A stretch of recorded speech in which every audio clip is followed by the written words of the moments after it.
સુરતમાં 12 ઇંચ જેટલો વરસાદ વરસતા સુરતની અનેક માર્કેટોમાં પાણી ફરી વળતા ઠેર ઠેર જળબંબાકાર. પલસાણા હજીરા હાઈવે રોડ, દીપલી, બુડિયા ચોકડી ઉપર પાણી ભરાયા.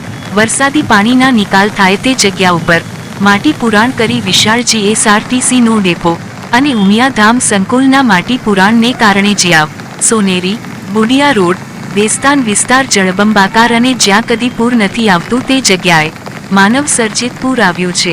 જીયાવ ગામના અનેક ઘરોમાં પાણી ઘૂસી જતા ગંભીર પરિસ્થિતિનું નિર્માણ થયું છે. ગુજરાત એસટી નિગમ અને ઉમિયાધામ ટ્રસ્ટ દ્વારા આડેધડ માટી પુરાણ કરતા આ સ્થિતિનું નિર્માણ થયું છે.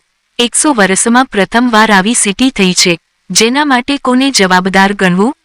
નિગમે ખાડીને માટીથી પૂરી દઈ તેના ઉપર ડેપોનું બાંધકામ થતા આ ગંભીર પરિસ્થિતિ સર્જાઈ છે. વિકાસની સાથે ગામજનોને પૂરમાં ડૂબવાનો સમય આવી ગયો.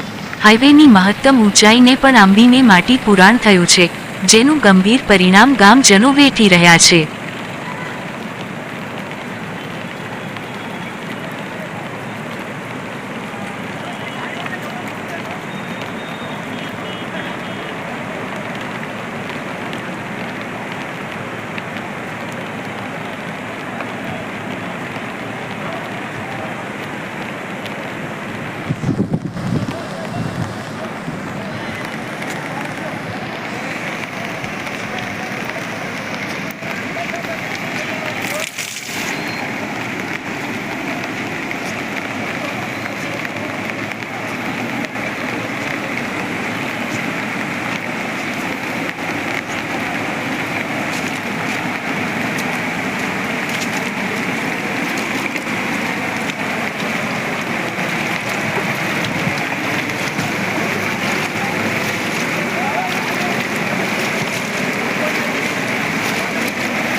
એમ નોર્મલ વે